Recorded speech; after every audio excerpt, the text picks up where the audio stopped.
You're listening to Rethinking Trade with Lori Wallach. Small business owners and farmers are protesting the Korean WTO and NAFTA are transnational forms of autocratic governance Few that moments I have subordinate signed our a own. North American free trade agreement. Seattle has never seen anything like it. Mexican workers face threats of violence. Trade policy has delivered one punch in the gut after another.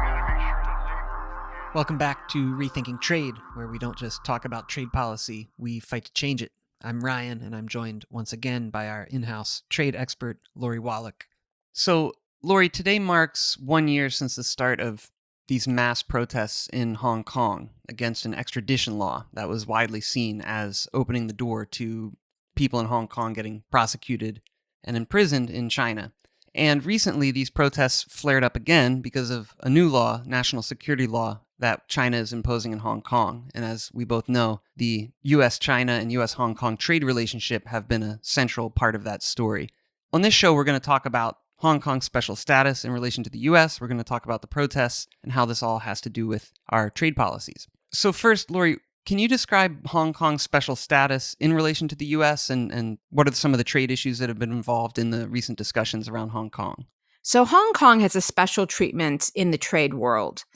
Both Hong Kong has its own seat at the World Trade Organization, separate from China, and also in U.S. law, there's a statute called the Hong Kong Relations Act, which was passed in 1992, which basically guarantees that as long as China continues to treat Hong Kong with the promised free speech and free unions and other rights that it committed to in its 1997 agreement when Hong Kong was handed over to China from its previous status with England, as long as that stays in effect, Hong Kong gets treated basically as a separate entity. And what that means practically is that, for instance, when China is judged to be dumping products at below the cost of production and a penalty is put, an anti-dumping duty is put on Chinese imports from Hong Kong don't get hit. Or China has its own tariff schedule, Hong Kong has a different tariff schedule, what the border taxes are. And if there's a penalty, like the Section 301 China tariffs, products from Hong Kong don't get hit with that, just products from China. But there is a condition to that, which is every year the U.S. government has to certify that Hong Kong is, in fact, being given those special rights and treatments that China committed to. And if that certification ends, then the 1992 Hong Kong Relations Act allows a U.S. president to basically withdraw all that special treatment. And that would effectively mean tariffs, higher tariffs on goods from Hong Kong, limits on investment from corporations incorporated in Hong Kong. A variety of other penalties would then be able to be imposed. And so recently, Donald Trump and Mike Pompeo made this move, which is something a lot of people in Hong Kong seem to be supporting, even though it's venturing into an unknown territory. Maybe you could talk about what that maneuver was, what it looked like. So part of the Hong Kong Relations Act requires a certification every year by the Secretary of State that, in fact, Hong Kong is being treated autonomously with respect to free speech rights and independent unions and the like. And if that certification is done, then the special treatment of the Hong Kong Relations Act of preferential treatment is continued. For the first time since the act was passed in 1992, the Secretary of State, Pompeo, did not certify autonomy. And in fact, notably didn't. It was big news. And so now the president could, at any point, start to effectively impose detrimental policies, detrimental pressure onto Hong Kong, and therefore pressure onto China. And one of the things I'd love to hear from you is, because I know you've been talking organizer to organizer with activists in Hong Kong, I'm interested in hearing more details about what's going on in the protests there, because I do know the motto of the protests has been, if we bleed, you bleed, which is to say to China, mainland China, if you cut off our rights, then we're happy to have economic damage befall you. And that seems maybe to be part of the reason why the protest movement is happy the U.S. decertified and maybe wants Trump to actually follow through and do something that creates economic pain for China, which so far has not happened with respect to the Hong Kong actions. It's been shameful, actually, not surprising in the least, because in the whole year of these protests, basically Trump has signaled he's with the president of China, Xi, as compared to with the protesters. But I'm curious, Ryan, what you've picked up as far as the why folks on the streets want the pressure and also how those protests are going. One thing to keep in mind is that there's been, 1 year of sustained protests in Hong Kong. Some of these protests have been absolutely massive, estimates of over 1 million people on several different occasions. There's been lots of violence from the police. Some of the protests have been pretty violent as well. There's been fights between, citizens in the streets. There's been fights in parliament. And I mean fights, fist fights, violence, people hitting each other with sticks. It's a very significant situation. And a year of that will harden people, And so I think the vibe right now, generally from a lot of groups I've spoken with, both from, the more left-wing progressive groups, more middle-of-the-road groups, and even what people say from a lot of the business community, seems to be a general alignment on some big topics, such as cut off the special status, see what that can do because we don't have any other options right now, agreeing with sanctioning targeted officials. There's also been, this comes after years, in 2014, there were huge protests again in Hong Kong. There were big protests back in 2003. This isn't just a recent development, but I think what's new is China's place in the world, the US's place in the world. There's big questions right now about what the future looks like. So I think a lot of folks in Hong Kong are asking that question amongst themselves. One thing that happened at the end of last year, so these protests began on this day a year ago in June, and within a few weeks it became clear that this extradition law wasn't going to fly, so it was suspended. I think about a month later it was actually removed, and then a few months later it was completely removed. It was off the books, so that was a pretty big victory, but the protests didn't stop because they saw what was coming, and they're living in a place where their legislator is only partially elected. Part of it is actually appointed by members of the corporate sector, which is really interesting. And the results of that have been a pro-Beijing legislator for a very long time. That changed in November. The elections in Hong Kong really swept pro-democracy people into parliament. And it became clear to China that their attempts to pass any sort of an extradition law or any sort of laws governing activity in Hong Kong, such as criticizing China, wasn't going to fly. So they just made this move and said, well, we're making a declaration in the name of national security, which under Hong Kong's relationship with China, they're technically allowed to do. But that national security, as many people in Hong Kong would tell you, could involve, and actually does involve, criticizing the Chinese national anthem, mocking the flag.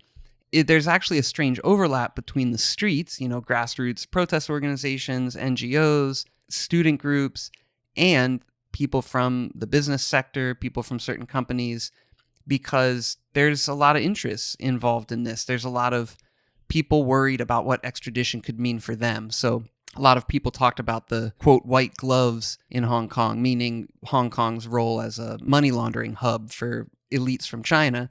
So there's a lot of people who have a stake in the game, and that's why I think we've seen such a coalescing of people around these specific issues, such as cutting off the special status.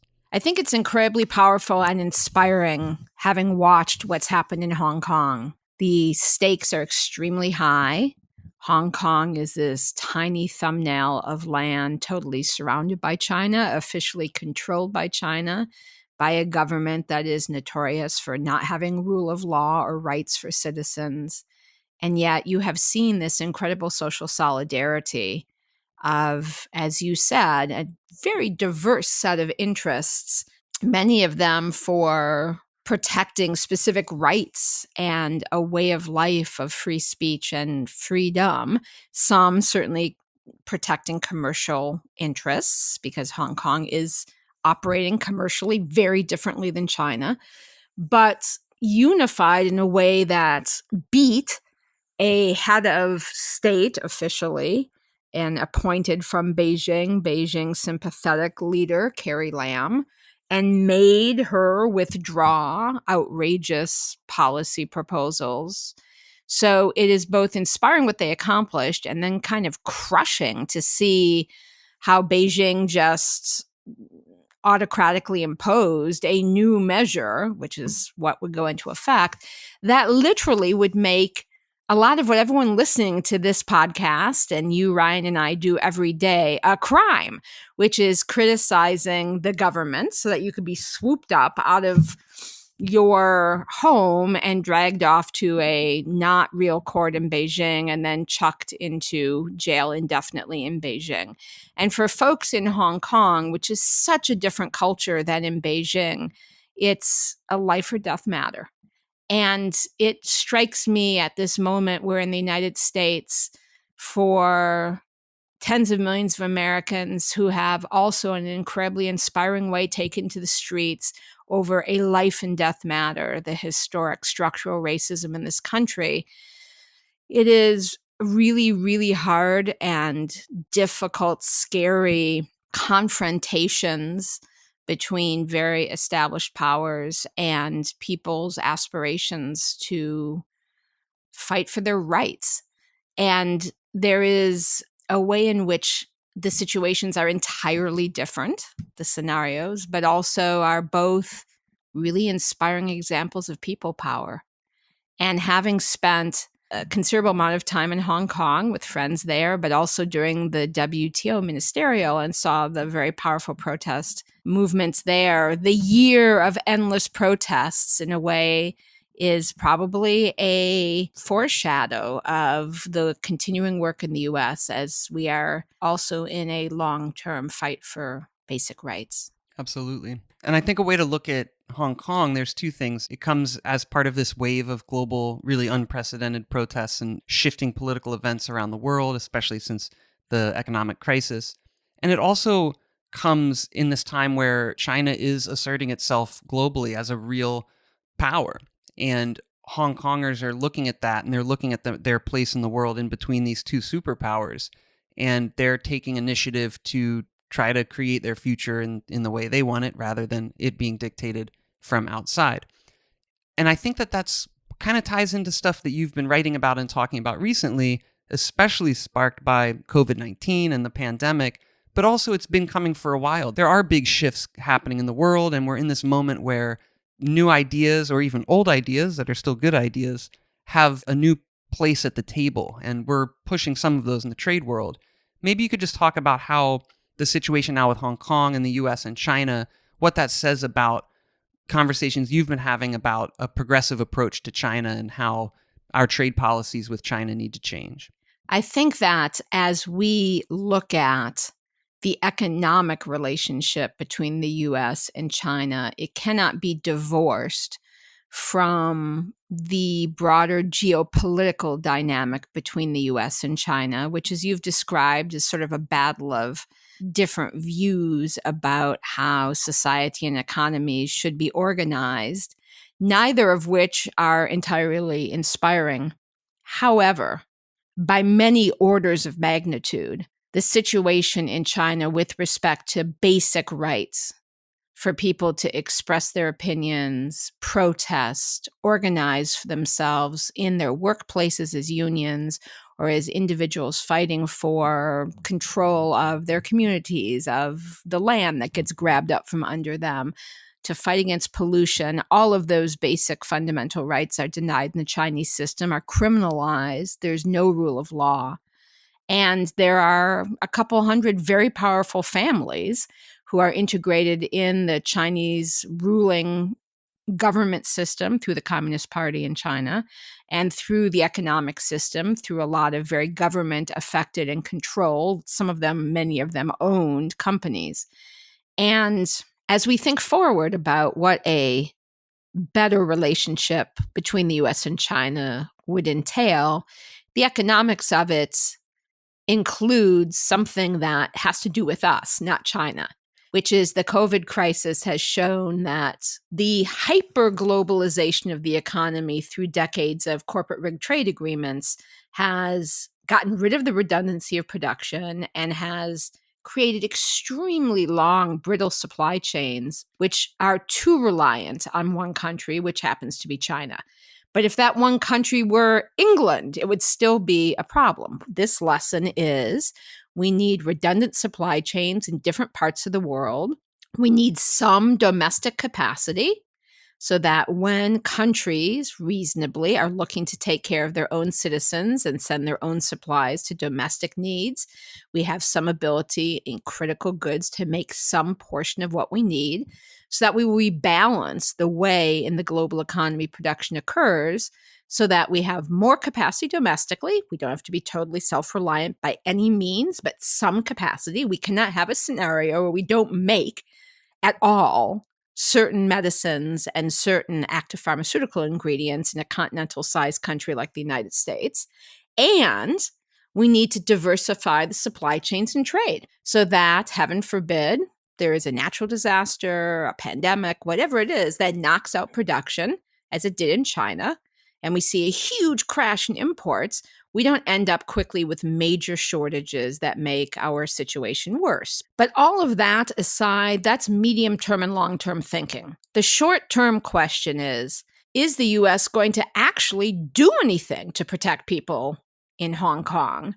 Or is President Trump just going to stand by and let the Beijing dictatorship crush free speech and democracy in Hong Kong?